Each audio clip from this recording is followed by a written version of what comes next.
ಶರಣಾರ್ಥಿ ಎಲ್ಲ ಬಂಧುಗಳಿಗೆ ನಾನು ವೇದಿಕೆ ಮೇಲೆ ಇರತಕ್ಕಂಥ ಎಲ್ಲ ಹೆಸರನ್ನ ಹೇಳೋದಕ್ಕೆ ಹೋಗಲ್ಲ, ನನ್ನ ಟೈಮ್ ವೇಸ್ಟ್ ಆಗುತ್ತೆ. ಶ್ರೀ ಸ್ವಾಮೀಜಿಯವರ ಪಾದಾರ ಬಿಂದುಗಳಿಗೆ ನನ್ನ ನಮನವನ್ನು ಸಲ್ಲಿಸುತ್ತಾ ಇವತ್ತಿನ ನೇರ ರಾಜಕಾರಣ ಮತ್ತು ಸಮಾಜ ಈ ಹುಣ್ಣಿಮೆಯ ಉತ್ಸವದಲ್ಲಿ ಆ ಕಾರಣಕ್ಕೋಸ್ಕರವಾಗಿ ಸೀಮಿತವಾಗಿ ಇಟ್ಕೋತಾ ಇದ್ದೀನಿ ಟೈಮನ್ನು. ಬಂಧುಗಳೇ, ಸ್ವಾಮಿಗಳು ಈಗಾಗಲೇ ಕೆರೆಗೆ ನೀರನ್ನು ತಂದಿದ್ದಾರೆ, ಬೀದಿಯಲ್ಲಿದ್ದ ಫ್ಲೆಕ್ಸ್ಗಳನ್ನು ಆಚೆಗೆ ಹಾಕಿದ್ದಾರೆ. ಅಷ್ಟು ಹೇಳಿದ್ರೆ ಸಾಕಾಗುತ್ತೆ. ಸೊಸೈಟಿಯಲ್ಲಿ ಎಷ್ಟು ಶುದ್ಧೀಕರಣವನ್ನು ಮಾಡ್ತಾ ಇದ್ದಾರೆ ಸ್ವಾಮಿಗಳು ಅಂತ ಅಂದ್ಬಿಟ್ಟು. ಸ್ವಾಮಿಗಳ ಬಗ್ಗೆ ನಾನು ಹೆಚ್ಚಿಗೆ ಹೇಳೋದಿಲ್ಲ. ಸಜ್ಜನರು, ಸೌಜನ್ಯರು, ನ್ಯಾಯಮೂರ್ತಿಗಳು, ಆಮೇಲೆ ಆಡು ಮುಟ್ಟದ ಸೊಪ್ಪಿಲ್ಲ ಅನ್ನೋ ರೀತಿಯಲ್ಲಿ ಬಹುತೇಕ ಎಲ್ಲ ವಿಚಾರಗಳಲ್ಲೂ ಕೂಡ ಜ್ಞಾನವನ್ನು ಪಡ್ಕೊಂಡು ಅದನ್ನು ನಿಮಗೆಲ್ರಿಗೂ ಹಂಚ್ತಾ ಇದ್ದಾರೆ, ನಮ್ಮನ್ನೆಲ್ಲ ಮಾರ್ಗದರ್ಶನ ಮಾಡ್ತಾ ಇದ್ದಾರೆ. ಅಲ್ಲಿಗೆ ನಿಲ್ಲಿಸಿ ನೇರ ವಿಚಾರಕ್ಕೆ ಬರ್ತೀನಿ ಬಂಧುಗಳೇ. ಹುಣ್ಣಿಮೆ ಉತ್ಸವದ ಬಗ್ಗೆ, ಸಿರಿಮಠದ ಬಗ್ಗೆ ನಾನು ಏನು ಹೇಳಕ್ ಹೋಗಲ್ಲ. ರಾಜಕಾರಣ ಮತ್ತು ಇವತ್ತು ಸಮಾಜ ಇರಲಿ ಅಭಿಮಾನಿಗಳು. ರಾಜಕಾರಣ ಅನ್ನೋದು ಹಿಂದೆ ಸೇವೆ ಆಗಿತ್ತು, ಈಗ ಅದು ಅಧಿಕಾರ ಆಗಿದೆ. ಸಮಾಜದಲ್ಲಿ ಒಳ್ಳೆಯ ಬದುಕಬೇಕಾದ್ರೆ ಹಿಂದೆ ಮಾನ ಮರ್ಯಾದೆ ಮುಖ್ಯ ಆಗಿತ್ತು. ಈಗ ಅಧಿಕಾರ, ಆಸ್ತಿ, ದುಡ್ಡು ಮುಖ್ಯ ಅಂತ ಆಗಿದೆ. ಇಲ್ಲಿರೋರೆಲ್ಲ ಬಹುತೇಕ ರೈತಾಪಿ ಜನರೇ. ನಾವು ಬಹುತೇಕ ಏನು ಶೇಕಡಾವಾರು 80ಕ್ಕೂ ಹೆಚ್ಚು ನಾವೇ. ನನಗೊಂದು ಸರ್ವಜ್ಞನ ಗಚ್ಚನ ಜ್ಞಾಪಕ ಬರುತ್ತೆ. ಕೋಟಿ ವಿದ್ಯೆಗಳಲ್ಲಿ ಮೇಟಿ ವಿದ್ಯೆಯೇ ಮೇಲು, ಮೇಟಿಯಂ ರಾಟಿ ನಡೆದುದಲ್ಲದೆ ಮಾತಿನಲ್ಲಿ ಸೋತವನೇ ಜಾಣ ಅಂತ. ಇವತ್ತು ಈ ರಾಜಕಾರಣವನ್ನು ನಾವು ಬೇರೆ ರೀತಿ ನೋಡಬೇಕಾಗಿದೆ. ಬಹಳ ಕೇಳಿಸ್ಕೊಳ್ಳಿ. ಕೋಟಿ ವಿದ್ಯೆಯಲ್ಲಿ ಮೇಟಿ ವಿದ್ಯೆಯೇ ಮೇಲು ಅಲ್ಲ, ಕೋಟಿ ವಿದ್ಯೆಗಳಲ್ಲಿ ಲೂಟಿ ವಿದ್ಯೆಯೇ ಮೇಲು ಅನ್ನುವ ವಿಚಾರ ಬಹಳ ಪ್ರಚಾರದಲ್ಲಿ ಇಟ್ಕೋಬೇಕಾಗಿದೆ. ಸರ್ವಜ್ಞ ಅವತ್ತು ಬರೆದಿಲ್ಲ ಇದನ್ನ. ಕೋಟಿ ವಿದ್ಯೆಗಿಂತ ಲೂಟಿ ವಿದ್ಯೆಯೇ ಮೇಲು. ಅದು ಯಾವ ಪಕ್ಷಗಳಲ್ಲಾಗ್ಲಿ, ಯಾರೇ ರಾಜಕಾರಣಿಗಳಾಗ್ಲಿ. ನೀರಿತ್ತು ಅನ್ನಿ.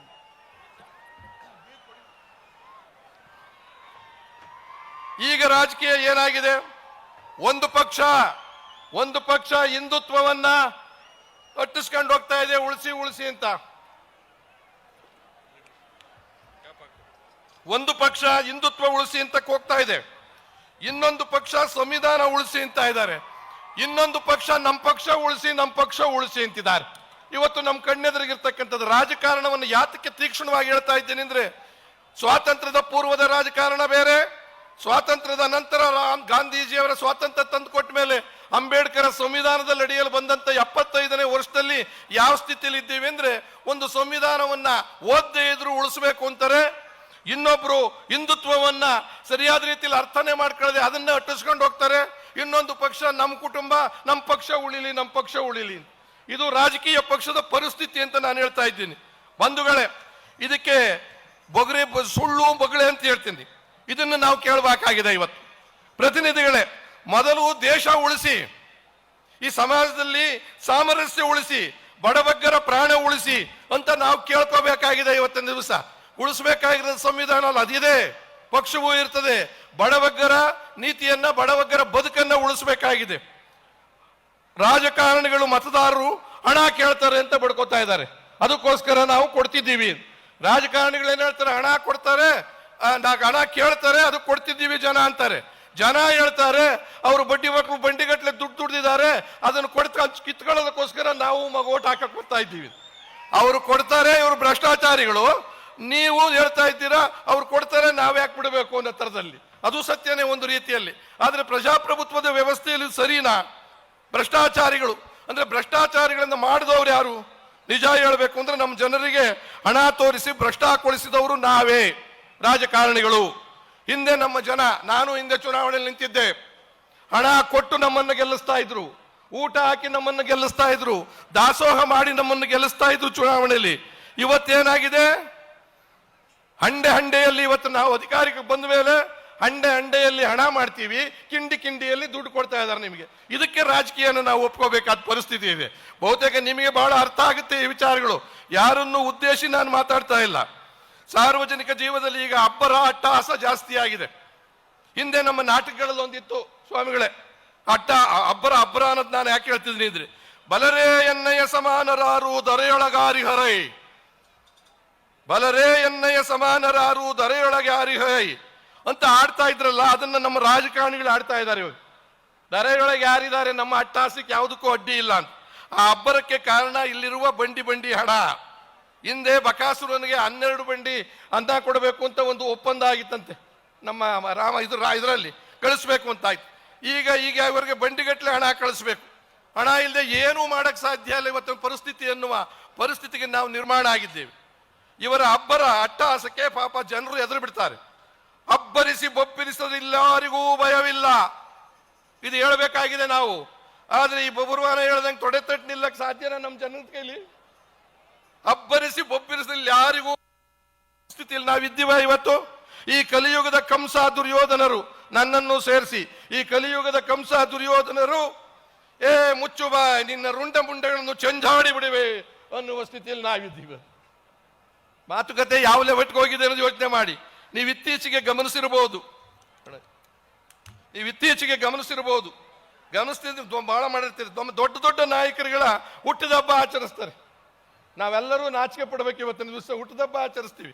ಅದು 59 ಆಗಿರ್ಲಿ, 60 ಆಗಿರ್ಲಿ, 28 ಆಗಿರ್ಲಿ, ಹುಟ್ಟದ ಎಷ್ಟು ಖರ್ಚು ಮಾಡ್ತೀವಿ?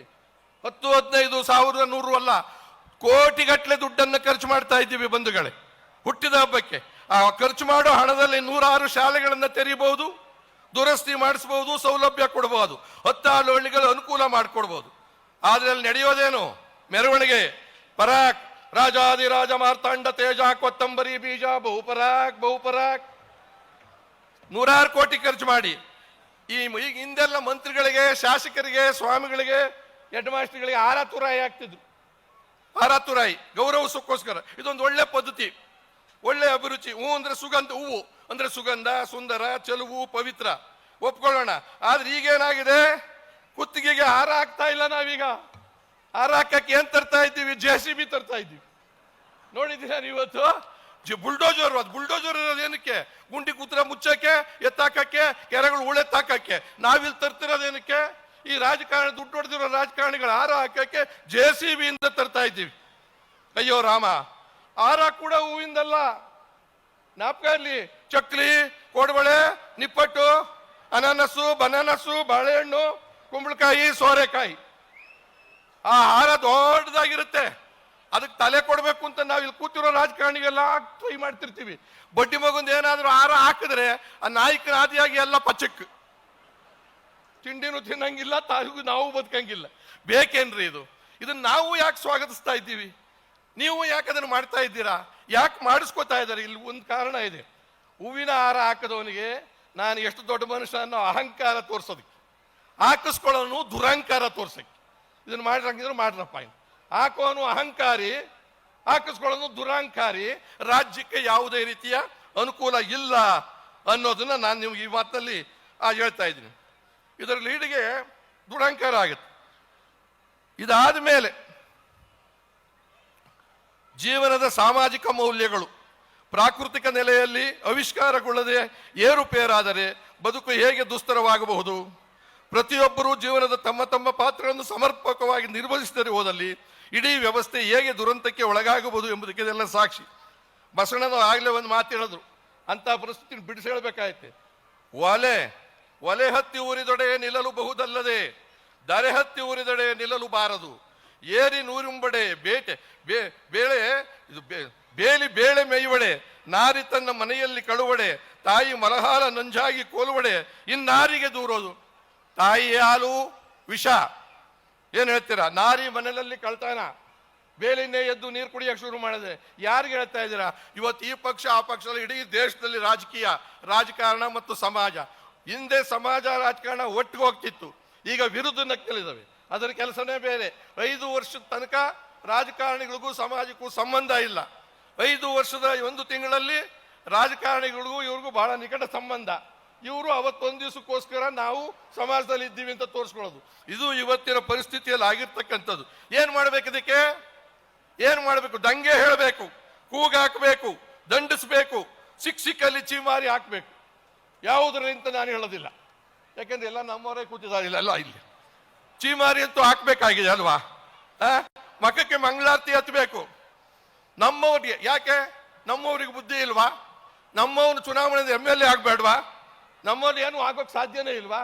ಅವರೇ ಆಗ್ಬೇಕಾಗಿದ್ಯಾ? ಅಧಿಕಾರಕ್ಕೆ ಬರೋಕ್ ಮುಂಚೆ ಹೇಳ್ತಾ ಇದ್ರು ಒಬ್ರು ಮುಖಂಡರು, ಹೆಸರು ಹೇಳೋದಿಲ್ಲ ನಾನು, ಚುನಾವಣೆಯಲ್ಲಿ ಗೆದ್ದು ಬಂದ ಅಧಿಕಾರಿಗಳ ಇವರಿಗೆ ನಾಯಕರಿಗೆ ಹೇಳ್ಕೊಟ್ರು ನಮ್ಗೆ. ಅವಾಗ ನಾನು ಕೂಡ ಚುನಾವಣೆ ಹೋಗ್ತಿದ್ದೆ. ಇವರು ಅನ್ಕ ಕೆಲಸ ಮಾಡ್ತಾವನೆ, ಅಧಿಕಾರಿ ಲಂಚ ತಿಂತಾ ಇದ್ದಾನೆ, ಈ ಸರ್ಕಾರ ಸರಿಗಿಲ್ಲ, ಅಲ್ಲಿ ಬಡಿಗೆ ತಗೊಂಡ್ ಬಡೀರಿ ಓಟ್ ಕೇಳಕ್ ಹೋಗುವಾಗ. ಓಟ್ ಗೆದ್ದಾದ್ಮೇಲೆ ಹಂಗೆ ಜನ ಬಂದ್ರು ಬಡಿಯಕ್ಕೆ, ತಡೀರಿ ಸ್ವಲ್ಪ ತಡೀರಿ, ಅವತ್ತು ನಾನು ಹೇಳಿದ ತಪ್ಪಾಗಿದೆ, ಅನುಸರಿಸ್ಕೊಂಡು ಹೋಗೋಣ ಅನ್ನೋ ಈ ವಸ್ತಿನ ಸ್ಥಿತಿ. ಯಾರು ಹೆಸರು ಅಂತ ನಾನು ಹೇಳೋದಿಲ್ಲ. ಬೇರೆಯವರು ಬದುಕಂಗಿಲ್ಲ, ಬಡವರು ಬದುಕು ಪರವಾಗಿ ಆಯ್ತು, ನಿಮ್ಮ ದರ್ಪ ಬಬ್ದಾಳಿಕೆ ಅತಿರೇಕ ಆಯ್ತು, ಹಳ್ಳಿಗಳಲ್ಲಿ ಬಡಿದಾಟ ಒಡೆದಾಟ, ನೆಮ್ಮದಿಯ ಸಮಾಜ ಕಲುಷಿತವಾಯಿತು, ಊರು ಕೇರಿ ಎಲ್ಲ ಹೊಲಸಾಯ್ತು. ಬೇರೆ ಅರ್ಥದಲ್ಲಿ ಹೇಳೋದಿಲ್ಲ, ಹೊಲಸಾಗಿ ಹೋಗಿದೆ. ಏನಿದು ಬೆಂಕಿ ಬಿತ್ತು, ಇದಕ್ಕೆಲ್ಲ ಏನ್ ಮಾಡಬೇಕು? ಕಾರಣ ಯಾರು ಇದಕ್ಕೆಲ್ಲನೂ? ಈಗ ಶುದ್ಧವಾಗಬೇಕಲ್ಲ. ಅದನ್ನೇ ಸ್ವಾಮಿಗಳು ಸುಮಾರು ವರ್ಷದಿಂದ ಇವತ್ತು ಯಾತಕ ಅವ್ರನ್ನ ಬೇಸ್ತೀನಿ, ಸರ್ಕಾರ ಮಾಡಬೇಕಾದ ಕೆಲಸವನ್ನ ಸಂಪೂರ್ಣವಾಗಿ ಒಬ್ಬ ವ್ಯಕ್ತಿ ಮಾಡ್ತಿದ್ದಾರೆ, ಶುದ್ಧೀಕರಿಸ್ತಿದ್ದಾರೆ. ಏನನ್ನು ಶುದ್ಧೀಕರಿಸ್ತಿದ್ದಾರೆ? ನಮ್ಮ ಬದುಕನ್ನು ಶುದ್ಧೀಕರಿಸ್ತಿದ್ದಾರೆ, ನಮ್ಮ ಬುದ್ಧಿಯನ್ನು ಶುದ್ಧೀಕರಿಸ್ತಾ ಇದ್ದಾರೆ, ನಮ್ಮ ವ್ಯವಸ್ಥೆಯನ್ನು ಶುದ್ಧೀಕರಿಸ್ತಾ ಇದ್ದಾರೆ, ಊರನ್ನ ಶುದ್ಧೀಕರಿಸ್ತಿದ್ದಾರೆ, ರಾಜ್ಯ ದೇಶವನ್ನು ಶುದ್ಧೀಕರಿಸ. ನಾವು ಏನಾಗಿದ್ದೀವಿ? ಓಟಿಗೆ ಬಂದಾಗ ಕೇಳಬೇಕಾಗತ್ತೆ, ಸ್ವಾಮಿ ಹೊಡೀರಿ, ಇವತ್ತು ಕೇಳಬೇಡಿ, ಮಂಗಳಾರತಿ ಎತ್ತಿ, ಆರತುರ ಹಿಡ್ಕೊಂಡಲ್ಲ, ಪೊರ್ಕೆ ತಗೊಂಡು ಮಂಗಳಾರತಿ ಎತ್ತಿ. ಪೊರ್ಕೆ ಇರೋದು ಎರಡು ಕೆಲಸಕ್ಕೆ, ತಪ್ಪು ಮಾಡಿದಾಗ ಹಿಡ್ಕೊಂಡು ಬಡಿಯಕ್ಕೆ, ಗಲೀಜಾದಾಗ ಗುಡಿಸಿ, ಎದುರಿಗೆ ನಿಂತಾಗ ಮಕ ಕೆರೀರಿ, ಕೆಳಗಡೆ ಕಸ ಹೊಡೀರಿ, ಆಗ ಶುದ್ಧ ಆಗುತ್ತೆ, ಊರು ಶುದ್ಧ ಆಗುತ್ತೆ, ದೇಶ ಶುದ್ಧ ಆಗುತ್ತೆ. ಸಂವಿಧಾನ, ಪ್ರಜಾಪ್ರಭುತ್ವ, ಧರ್ಮ, ಧಾರ್ಮಿಕ ದುರುಪಯೋಗ, ಲೂಟಿ ಮಾಡುತ್ತಿರುವ ಇವತ್ತು ಬಾಯಿ ಬಿಟ್ಟು ಹೇಳಬೇಕಾಗತ್ತೆ. ನಮ್ಮ ರಾಜ್ಯದಲ್ಲಿ JCB, ನಾನು ಅಲ್ಲಿದ್ದವನೇ. JCB ಅಂದ್ರೆ ಬುಲ್ಡೋಜರ್ ಆಗಲೇ ಹೇಳಿದ್ನಲ್ಲ, ತಂದು ಹಾಕ್ತಾರೆ ಅಂತ. ಆ ಥರದ JCBಯ 3 ಪಾರ್ಟಿ. ಕಾಯಕ ಮಾಡುವ ನಾವು ನೀವು, ಶ್ರಮದಿಂದ ಬದುಕುತ್ತಿರುವ ನಾವು ನೀವು ಪಂಚಾಯತಿ ಮೆಂಬರ್ ಆಗಬಾರ್ದಾ? ನಿಮ್ಮನೆ ಹುಡುಗ ಆಗಬಾರ್ದಾ? ನಿಮ್ಮ ಹಣ್ಣು ಮಾರೋನಾಗಬಾರ್ದಾ? ನಿಮ್ಮ ಕೂಲಿ ಕೆಲಸ ಮಾಡೋನಾಗಬಾರ್ದಾ? ಜಿಲ್ಲಾ ಪಂಚಾಯತಿ ಅಧ್ಯಕ್ಷ ಆಗಬಾರ್ದಾ? MLA ಆಗಬಾರ್ದಾ? MP ಆಗಬಾರ್ದಾ? ಡಾಕ್ಟರ್ ಆಗಬಾರ್ದಾ? ಇಂಜಿನಿಯರ್ ಆಗಬಾರ್ದು? ಆಗಕ್ಕಾಗಲ್ಲ. ದುಡ್ಡಿಲ್ಲದೆ ಹೆಂಗಾಗುತ್ತೆ? SSLC ಆದ್ಮೇಲೆ ಓದಿಸಕ್ಕೆ ಸಾಧ್ಯ ಇಲ್ಲ. ಗಾಂಧಿ ಕಂಡ ಕನಸಿನ ಗ್ರಾಮ ಸ್ವರಾಜ್ಯವಾಗಬೇಕು, ರಾಮನ ಕನಸಿನ ರಾಮರಾಜ್ಯವಾಗಬೇಕು. ರಾಮನ ಮೌಲ್ಯವನ್ನು ನಾವು ಬೆಳೆಸಬೇಕು. ರಾಮಾವತಾರವನ್ನು ಮಾಡಿಕೊಂಡ್ರು ಸಾಗದು. ಬಸವಣ್ಣ ಹೇಳಿದ್ರು, ಉಳ್ಳವರು ಶಿವಾಲಯ ಮಾಡುವವರು, ನಾನೇನು ಮಾಡಲಿ ಬಡವನಯ್ಯ, ಎನ್ನ ಕಾಲೇ ಕಂಬ, ದೇಹವೇ ದೇಗುಲ, ಶಿರವೇ ಉನ್ನ ಕಳಸವಯ್ಯ, ಸಾವಿರ ಕಳಿವುಂಟು ಜಂಗಮ ಕಳಿವಿಲ್ಲ ಅಂತ. ಆದರೆ ಇವತ್ತು ರಾಮ ಮಂದಿರ ಮುಖ್ಯ ಅಲ್ಲ, ನಮಗೆ ರಾಮ ರಾಜ್ಯ ಮುಖ್ಯ ಆಗಿದೆ. ರಾಮ ರಾಜ್ಯ ಅಂದ್ರೆ ರಾಮನ ಮೌಲ್ಯವನ್ನ, ಯಾವುದೋ ಒಂದು ಅಪವಾದ ಇಟ್ಕೊಂಡ ತಕ್ಷಣ ಅವನು ತನ್ನ ಹೆಂಡತಿಯನ್ನು ಕಾರಿ ಕಳಿಸ್ತಾನೆ. ಅಂತಹ ರಾಜಕಾರಣ ಇವತ್ತು ನಮ್ಮಲ್ಲಿ ಇದೆಯಾ? ಆ ಮೌಲ್ಯ ಯೋಚನೆ ಮಾಡಿ. ಕಥೆ ಇರ್ಬೋದು, ಪುರಾಣ ಇರ್ಬೋದು. ಹೌದು. ಇವತ್ತು ಇನ್ನೂ ಒಂದು ಸಣ್ಣ ಉದಾಹರಣೆ ಹೇಳ್ತೀನಿ. ಅಂಬೇಡ್ಕರ್ ಸಂವಿಧಾನಕ್ಕೆ ಗೌರವಿಸಬೇಕು. ಭಾರತ ಕಂಡ, ರಾಜ್ಯ ಕಂಡ ಕೆಲವು ಪ್ರಾಮಾಣಿಕರನ್ನ ಜ್ಞಾನಿಸಬೇಕು. ಲಾಲ್ ಬಹದ್ದೂರ್ ಶಾಸ್ತ್ರಿ ರೈಲ್ ಆಕ್ಸಿಡೆಂಟ್ ಆದಾಗ ಇಮ್ಮಿಡಿಯೇಟ್ ಆಗಿ ರಾತ್ರಿ ರಾಜೀನಾಮೆ ಕೊಡ್ತಾರೆ ತಮ್ಮ ಸ್ಥಾನಕ್ಕೆ. ಅದು ಮೌಲ್ಯ. ಇಲ್ಲಿ ನಾನು ಯಾಕೆ ಕೊಡ್ಲಿ? ಅವ್ನು 1000 ರೂಪಾಯಿ ಲೋಟ್ ಮಾಡಿದ್, ನಾನು 2000 ಮಾಡಿದ್ದಾನೆ, ನಂದೇ ಅವ್ರ ಲೆಕ್ಕ, 1,000 ಕೋಟಿ ಮಾಡಿರೋದು, ನಾನು ರಾಜೀನಾಮೆ ಕೊಡಬೇಕಾಗಿರ್ಲಿಲ್ಲ ಸ್ಥಿತಿ ನೀವು ನೋಡಿದ್ದೀರಾ ಇವತ್ತಿನ ದಿವಸ.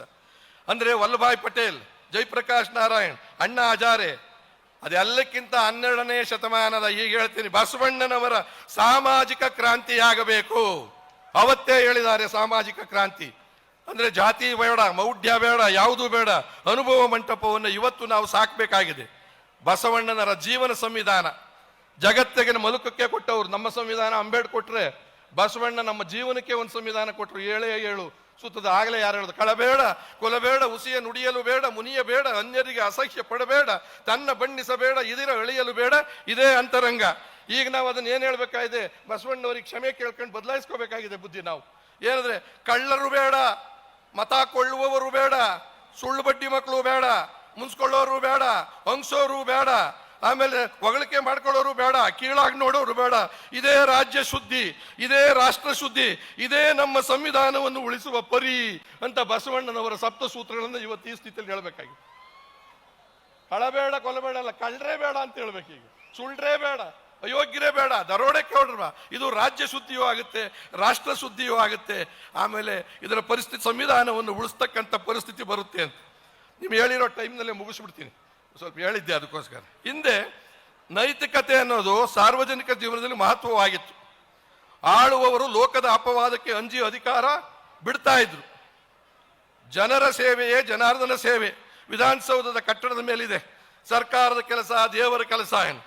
ರಾಜಕಾರಣ ಅಂದ್ರೆ ಸಮಾಜ ಸೇವೆ, ರಾಷ್ಟ್ರ ನಿರ್ಮಾಣ, ಅಭಿವೃದ್ಧಿ.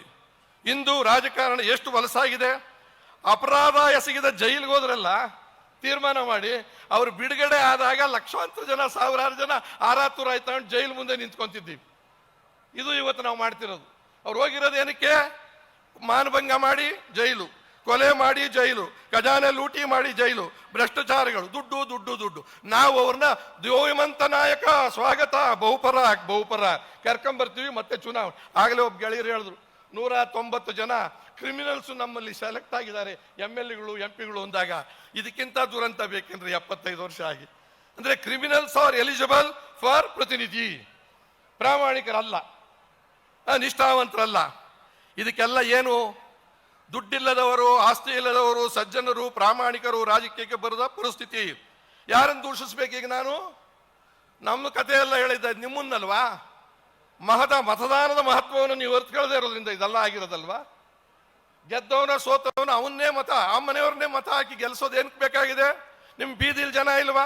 ನಿಮ್ ಊರಲ್ಲಿ ಜನ ಇಲ್ವಾ? ಬಡವರಾಗಕ್ಕೆ ಸಾಧ್ಯ ಇಲ್ವಾ?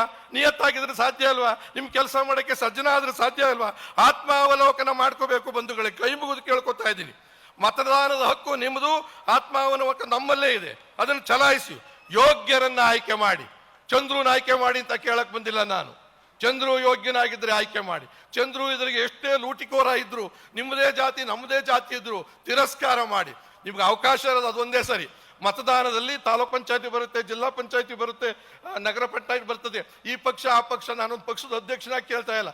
ಹಾಕೋವಾಗ ಈ 5-10 ವರ್ಷ ಲುಂಗಿ ಲೂಟಿ ಕುಳಿದಿರ್ತಕ್ಕಂಥ ದರೋಡೆಕೋರನ್ನ ತಪ್ಪಿಸಿ ನಿಮ್ಮ ಮನೆಯವ್ರನ್ನ ಗೆಲ್ಲಿಸಿ, ನಿಮ್ಮನ್ನು ಕೆಲಸದವ್ರನ್ನ ಗೆಲ್ಲಿಸಿ, ನಿಮ್ಮಲ್ಲಿ ದುಡಿತಾ ಇರೋ ಕೂಲಿಗಾರನ್ನ ಗೆಲ್ಲಿಸಿ. ಆ ದೃಷ್ಟಿಯಿಂದ ಒಂದು ಹೇಳ್ತೀನಿ, ಸನ್ಮಾನ್ಯ ನಿಜಲಿಂಗಪ್ಪನವರು ಮುಖ್ಯಮಂತ್ರಿಗಳಾಗಿದ್ರು, ನಿಮ್ಗೆಲ್ಲ ಗೊತ್ತಿದೆಯೋ ಇಲ್ವೋ? ಒಳ್ಳೆಯ ಪ್ರಾಮಾಣಿಕ ವ್ಯಕ್ತಿ. ಅವರು ಅಧಿಕಾರ ಮುಗಿದ ಮೇಲೆ ಸ್ವಂತ ಮನೆ ಇಲ್ಲದೆ ತಮ್ಮ ಊರು, ಯಾವ ಊರದು? ಜೋಗಿಮಟ್ಟಿ, ಸಿದ್ದವನಹಳ್ಳಿ, ಅಲ್ಲಿಗೆ ಹೋದ್ರು ಸ್ವಂತ ಕಾರ್ ಇರಲಿಲ್ಲ. ಇದು ರಾಜಕಾರಣ. ಮುಖ್ಯಮಂತ್ರಿ ಆದವರು. ಇವತ್ತು ಮುಖ್ಯಮಂತ್ರಿ ಆಗಿರೋರು ಹೆಸರು ಹೇಳ್ಬೇಕಪ್ಪ. ಅವತ್ತೆಷ್ಟು ದುಡ್ಡು, ಇವತ್ತು ಅವ್ರ ಹತ್ರ ಎಷ್ಟಿದೆ ಹೇಳ್ಸಕ್ಕೂ ಆಗ್ತಾ ಇಲ್ಲ ಅವತ್ತು ಪರಿಸ್ಥಿತಿ. ರಾಮಕೃಷ್ಣ ಹೆಗಡೆ ಮೌಲ್ಯಾಧಾರ ರಾಜಕಾರಣಕ್ಕೆ ಬೀಜ ಬಿತ್ತವರು. ಒಂದ್ಸತಿ ಆಪಾದನೆ ಬಂತು ಅವ್ರ ಮೇಲೆ, ರಾಜೀನಾಮೆ ಕೊಟ್ಟು ಚುನಾವಣೆಗೆ ಹೋದ್ರು, ಮತ್ತೆ ಗೆದ್ರು. ನಾನು ಹೇಳ್ತಿರೋದು ಸಂಪೂರ್ಣ ಸಚ್ಚು ಅಂತ ಹೇಳ್ತಿಲ್ಲ, ಆದರೆ ನಾವು ಇವತ್ತು ಎಲ್ಲಿದ್ದೀವಿ ಅಂದ್ರೆ, ಯಾಕೆ ಸ್ಪೀಡಾಗಿ ಹೇಳ್ತಿದ್ದೀನಿ ಅಂದ್ರೆ ಟೈಮ್ ಈಗ ಎಲ್ಲಿದ್ದೀವಿ ನಾವೀಗ? ರಾಜಕಾರಣ ಏನಾಗಿದೆ ಇವತ್ತು? ವೈವಿಧ್ಯಮಯವಾದ ಉದ್ಯಮವಾಗಿದೆ. ದೇಶ ಸೇವೆ ಆಗಿಲ್ಲ, ರಾಜ್ಯ ಸೇವೆ ಆಗಿಲ್ಲ, ಜನರ ಸೇವೆ, ವಿದ್ಯಮಯ ಅರಾಜಕತೆಯನ್ನು ಸೃಷ್ಟಿಸುವ ಕಾರ್ಖಾನೆಗಳಾಗಿವೆ. ಉದಾಹರಣೆ, ಸರ್ಕಾರಿ ಶಾಲೆಗಳೇನಾಗಿವೆ, ಸರ್ಕಾರಿ ಆಸ್ಪತ್ರೆಗಳೇನಾಗಿವೆ, ಸರ್ಕಾರದ ಸಾಮಾಜಿಕ ಕಾರ್ಖಾನೆಗಳೇನಾಗಿವೆ, ಕೈಗಾರಿಕೆಗಳೇನಾಗಿವೆ, ಉದ್ಯಮಗಳೇನಾಗಿವೆ, ಹೊರಗುತ್ತಿಗೆ ಏನಾಗಿದೆ? ಯಾವುದಾದ್ರೂ ನೆಟ್ಟಿಗಿದೆಯಾ ನಮಗೆ? ಗುತ್ತಿಗೆ 40% ಕಮಿಷನ್, 50% ಕಮಿಷನ್, ಪುಸ್ತಕದ ಲೆಕ್ಕದಲ್ಲಿದಲ್ಲ. ಸರ್ಕಾರಿ ಕೆಲಸ ದೇವರ ಕೆಲಸ ಅಂದ್ರೆ ಸರ್ಕಾರಿ ಕೆಲಸ ಲಂಚದ ಲೂಟಿಕೋರರ ಕೆಲಸ ಆಗಿದೆ. ಅದ್ರ ಬದಲಾಯಿಸಬೇಕಾಗಿದೆ. ಯಾಕಿದ ಸಂಕಟದಿಂದ ಹೇಳ್ತಿದ್ರೆ, ಇನ್ನೂ ಯಾವತ್ತು ನಾವು ಅರ್ಥಕೊಳ್ಳೋದು? ನೀವು ಯಾರನ್ನ ಬದಲಾಯಿಸೋಣ. ಈ ಸರಿ ಆ ಥರದ್ದು ಯೋಚನೆ ಮಾಡಿ, ಜನಗಳನ್ನೇ ಹಾಕ್ಬೇಡಿ. ಕಳೆದ ಚುನಾವಣೆಯ ಪ್ರಚಾರಕ್ಕಿಂತ ಹೋಗ್ತಾ ಇದ್ದೆ, ಒಂದು ದಾರಿಯಲ್ಲಿ ಒಬ್ಬ ಪ್ರಚಾರಕ್ಕೆ ಹೋಗ್ತಾ ಇದ್ದೆ, ಬುದ್ಧಿ ಸಿಕ್ಕಿದ್ರು. ಓ ನಮಸ್ಕಾರ ಸ್ವಾಮಿರೇ, ಎಲ್ಗೆ ಹೋಗ್ತಿದ್ರಾ? ಈ ಚುನಾವಣೆ ಬಂತಪ್ಪ, ಕ್ಯಾನ್ವಾಸ್ಗೆ ಹೋಗ್ತಾ ಇದ್ದೀನಿ. ಓ ನೀವಾ? ಅದ್ರ ಒಂದೇ. ಏನು ಈ ಕಡೆ ಅಂದ್ರು, ಎಲೆಕ್ಷನ್ ಚುನಾವಣೆ ಕ್ಯಾನ್ವಾಸ್. ನಿಮ್ಮದೇ ಸರಿ ಕಣ್ರಪ್ಪ, ಬೊಲೆ ಒಳ್ಳೇದು. ಬೆಳೆ ಬೆಳೆಯಂಗಿಲ್ಲ, ಬಿತ್ತಂಗಿಲ್ಲ, ನೀವು ಅತಿವೃಷ್ಟಿ ಆಗಲಿ ಅನಾವೃಷ್ಟಿ ಆಗಲಿ ಕೋಟಿಗಟ್ಟಲೆ ದುಡ್ಡು ಮಾಡ್ಕೊಂಡು ಮನೇಲಿ ಇದ್ದು ಬಿಡ್ತೀರಪ್ಪ, ನಮ್ಮ ಕಸ ಹೆಂಗೆ ಅಂತ ಅಂದವು. ಎಷ್ಟು ಚೆನ್ನಾಗಿ ಹೇಳಿದ್ರು, ಬೆಳೆ ಬೆಳೆಯಂಗಿಲ್ಲ, ಮಳೆ ಬರಂಗಿಲ್ಲ, ಬರಗಾಲ ಆದ್ರೂ ಚಿಂತೆ ಇಲ್ಲ, ಅತಿವೃಷ್ಟಿ ಆದ್ರು. ಆದ್ರೆ ನೀವು ಹೋದ್ ಸತಿ MLA ನಿಂತಾಗ ಎಷ್ಟು ಡಿಕ್ಲೇರ್ ಮಾಡ್ಕೊಂಡ್ರ, ಈ ಸತಿ MLA ನಿಂತ್ಕೊಂಡಾಗ 1000 ಕೋಟಿ ಡಿಕ್ಲೇರ್ ಮಾಡ್ಕೊಂಡ್ರಲ್ಲ, ಯಾರು ದುಡ್ಡು ಸ್ವಾಮಿ ಇದು? ಚುನಾವಣೆಗೆ ಬಂದಿದ್ರಲ್ಲ ಕೇಳಕ್ಕೆ. ಆದ್ರೂ ಬಿಡಲಿಲ್ಲ, ಆಯ್ತಪ್ಪ ಸರಿ. ಈಗ ಯಾರ್ಯಾರಿದ್ದಾರೆ ನಿಮ್ಮಲ್ಲಿ? 3 ಪಕ್ಷ ಇದಾವೆ ಸ್ವಾಮಿ. JDS ಅಂದ್ರೆ ಅಲ್ಲ, ಇದು JCB, ಜನತಾದಳ, ಕಾಂಗ್ರೆಸ್. ಅವನು ಹೇಳಿದ್ದು ಸರಿ ಸರಿ, ಯಾರ ಕಡೆ ಒಲಿವಿದೆಯಪ್ಪ? ತೆಗೆರಿ ಬುದ್ಧಿ, ಅಲ್ಲಿ ಏನ್ ಬಿದ್ದಿದೆ ನೋಡಿ ಅಂತ. ಏನು ಅಂದೆ? ಲದ್ದಿಯಿಂದ. ಏನ್ ಲದ್ದಿಯಿಂದ ಗೊತ್ತಿಲ್ಲ ಅಂದೆ. ಕತ್ತೆ ಲದ್ದಿಯಿಂದ. ಓ ಸರಿ ಸರಿ. ಮತ್ತೆ ಈ 3 ಜನದಲ್ಲಿ ಯಾರು ಸರ್ಕಾರ ಮಾಡಿದ್ರೆ, ಇದನ್ನ 3 ಭಾಗ ಮಾಡಿಬಿಟ್ಟು ಯಾರನ್ನ ಆಯ್ಕೆ ಮಾಡಿ ಅಂದ್ರೆ ಯಾರನ್ನ ಆಯ್ಕೆ ಮಾಡ್ಕೊಂಡ್ಲಿ ಬುದ್ಧಿ ನಾನು? ಲದ್ದಿನ 3 ಭಾಗ ಮಾಡಿಬಿಟ್ಟು JCBನ ಅಂದ್ರೆ ಜನತಾದಳನ, ಕಾಂಗ್ರೆಸ್, BJPನ ಅಂದ್ರೆ ಯಾರನ್ನ ಆಯ್ಕೆ ಮಾಡ್ಕೊಂಡ್ಲಿ ಸ್ವಾಮಿ? ಆ ಸ್ಥಿತಿಗೆ ಬಂದು ಕೂತಿದ್ದೀವಿ ಅಂದ್ರೆ ಇದು ಸತ್ಯ ಅಲ್ವಾ? ಹೇಳಿದ್ರೆ ಬೇಜಾರಾಗುತ್ತೆ ನಮಗೆ. ನಾನೇ ಕೇಳಿಸ್ಕೊಂಡಂಥವ್ರು. ಮತ್ತೆ ಎಂಥದ್ದೇನಾಗಲಿ ಎಲೆಕ್ಷನ್ ಅಲ್ಲಿ ಬರೋ ಹೊತ್ತಿಗೆ ಇಷ್ಟೊಂದು ದುಡ್ಡು ಪಕ್ಷ ಇದ್ದಾವೆ, ಯಾವುದನ್ನು ಕೂಡ ನಾವು ಯೋಚನೆ ಮಾಡಬೇಕು ಇದನ್ನೆಲ್ಲವನ್ನು. ಯಾಕೆ ಮಾತು ಹೇಳ್ತೀನಿ ಅಂತ ಅಂದರೆ, ನನಗೆ ಸ್ವಾಮಿಗಳು ಏನು ಹೇಳಿದ್ರು ಅಂದರೆ, ಊರೂರು ತಿರ್ಕೊಂಡು ಸ್ವಲ್ಪ ರಾಜಕಾರಣ ಇವತ್ತು ಹೆಂಗಿದೆ, ಸಮಾಜ ಹೆಂಗಿದೆ ಅಂದರೆ, ಸಮಾಜದ ತಪ್ಪ ರಾಜಕಾರಣದ ತಪ್ಪ ಅಂದರೆ ಎರಡೂ ಈಕ್ವಲ್ ಆಗಿದೆ, ಒಂದೇ ನಾಣ್ಯ ಅಂತ ನಮ್ಮ ವಿಜೇಂದ್ರ ಚೆನ್ನಾಗಿ ಹೇಳ್ದ. ಮುಂಚೆ ಬೇರೆ ಬೇರೆ ಇತ್ತು ಸಮಾಜ ಅಂದರೆ, ಪ್ರಜೆಗಳು ಅಂದರೆ ಪ್ರಜೆ ಆಳುವನು, ಇದು ರಾಜ ಅಂದರೆ ರಾಜ, ಪ್ರಜೆಗಳು ಅಂದರೆ ಆಳುವವರು ಅಂತ ಇತ್ತು. ಅದು ಹೋಗಿದೆ, ಈಗ ಪಾಳ್ಯಗಾರಿಕೆ ಬಂದಿದೆ ಆ ರಾಜಕಾರಣ. ಕೋಟಿ ವಿದ್ಯೆ ಅಂತ ನೀನು ನಾಳೆ ಒಂದು ಪಕ್ಷದ ನೋಡಿ, ಇಷ್ಟೇ ಲಾಸ್ಟ್ಗೆ ಒಂದು 4 ವಿಚಾರ ಹೇಳ್ಬಿಡ್ತೀನಿ. ಕೋಟಿ ವಿದ್ಯೆಗಿಂತ ಮೇಟಿ ವಿದ್ಯೆಯೇ ಮೇಲು ಅಂತ ಹೇಳಿದ್ದು ಯಾರು? ಸರ್ವಜ್ಞ. ಆದರೆ ಈಗ ನಮ್ಮ ಪಕ್ಷಗಳ ರಾಜಕಾರಣಿಗಳು ಇದನ್ನು ಬದಲಾಯಿಸ್ಕೊಂಡಿದ್ದಾರೆ. ಕೋಟಿ ವಿದ್ಯೆಗಳಿಗಿಂತ ಲೂಟಿ ವಿದ್ಯೆಯೇ ಮೇಲು ಅಂತ. ಅದಕ್ಕೆ ಈಗ ಕಾಂಪಿಟೇಷನ್ ಮೇಲೆ ಲೂಟಿ ಮಾಡ್ತಿದ್ದಾರೆ. ಸ್ಟೇಟ್ಮೆಂಟ್ ನಿಮಗೆ ಅನುಕೂಲ ಆಗಲಿ ಅಂತ. ಒಂದು ಪಕ್ಷದವರು ಹಿಂದುತ್ವ ಉಳಿಸೋದಕ್ಕೆ ಹೋಗ್ತಾರೆ, ಇದರಿಂದ ಒಂದು ಪಕ್ಷದವರು ಸಂವಿಧಾನ ಉಳಿಸೋಕೆ ಹೋಗ್ತಾರೆ, ಇನ್ನೂ ಒಂದು ಪಕ್ಷದವರು ಬಿಡಿಯಪ್ಪ ನಮ್ಮ ಪಕ್ಷ ಉಳಿಸ್ಕೊಂಡ್ರೆ ಸಾಕು ಅಂತ ಓಡಾಡ್ತಿದ್ದಾರೆ. ಇದನ್ನ ಯಾರು ಅಂತ ಹೇಳಕ್ ಹೋಗಲ್ಲ. ಇದು ದೇಶ ಉಳಿಸೋಕೆ, ಜನ ಉಳಿಸೋಕೆ ಹೋರಾಡ್ತಾ ಇರೋರು ಯಾರಂತೆ? ಈಗ ನಾವು ಅವ್ರನ್ನ ಕೇಳಬೇಕಾಗಿರೋದು, ದೇಶ ಉಳಿಸೋರು ಯಾರಿದ್ದೀರಪ್ಪ ಅಂತ ಅಲ್ವಾ? ಇಂಥ ವಿಚಾರದಲ್ಲಿ ಸರ್ಕಾರದ ಶಾಲೆಗಳಲ್ಲಿ ನಿಮ್ಮ ಮಕ್ಕಳು, ನಿನ್ನ ಮಕ್ಕಳು ಸರ್ಕಾರಿ ಶಾಲೆಗಳಲ್ಲಿ ಓದಲ್ಲ? ಓದ್ತಾರ? ಇಲ್ಲ. ಸರ್ಕಾರಿ ಆಸ್ಪತ್ರೆಗೆ ಹೋಗ್ತಾ ಇದ್ದೀವ ನಾವು ಅಡ್ಮಿಟ್ ಆಗಕ್ಕೆ, ನಮಗೆ ನಮ್ಮ ಕತೆ ಗೊತ್ತಿದ್ದ, ನಾವೇ ತಿಂದಾಕ್ಬಿಟ್ಟಿದ್ದೀವಲ್ಲ. ಸರ್ಕಾರಿ ಶಾಲೆ ಕೊಟ್ಟು ದುಡ್ಡು ತಿಂದಿದ್ದೀವಿ, ಆಸ್ಪತ್ರೆ ಕೊಟ್ಟಿದ್ದು ಔಷಧಿಯಿಂದ ಹಿಡ್ದೆಲ್ಲ ನುಂಗಿದ್ದೀವಿ. ನಮ್ಮ ಮಕ್ಕಳನ್ನ ಹೆಂಗೆ ಕಳ್ಸೋಣ ಸಾಯಿಸಕ್ಕೆ?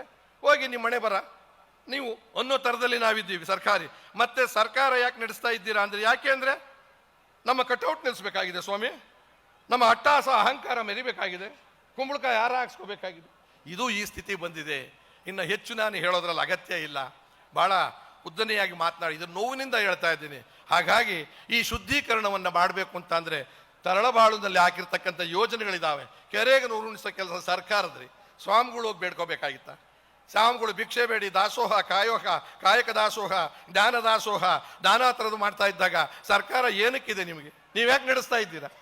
ಯಾವುದೇ ಪಕ್ಷ ಆಗಿರಲಿ, ಅದರಿಂದ ಒಂದು ಸಾರಿ ನೀವು ಮನಸ್ಸು ಮಾಡಿ ಎದ್ದೇಳಬೇಕು. ನಾವು ಎಲ್ಲೆದ್ದೇಳಬೇಕು ಅಂತ ಅಂದರೆ, ನಾವು ಪ್ರಾಮಾಣಿಕಕ್ಕೆ, ಸತ್ಯಕ್ಕೆ ಯೋಗ್ಯರಾದವರನ್ನ, ಸಜ್ಜನರನ್ನ ಹುಡುಕದಿ ಆಯ್ಕೆ ಮಾಡ್ತಕ್ಕಂಥ ಒಂದು ಮಾರ್ಗವನ್ನು ಕಡ್ಡಾಯ ಮತದಾನ ಮಾಡೋವಾಗ ಯೋಗ್ಯರನ್ನ ಮಾತಾಡಿ ಅಂತ ಹಿಂದೆ ಹೇಳಿದ್ದೆ.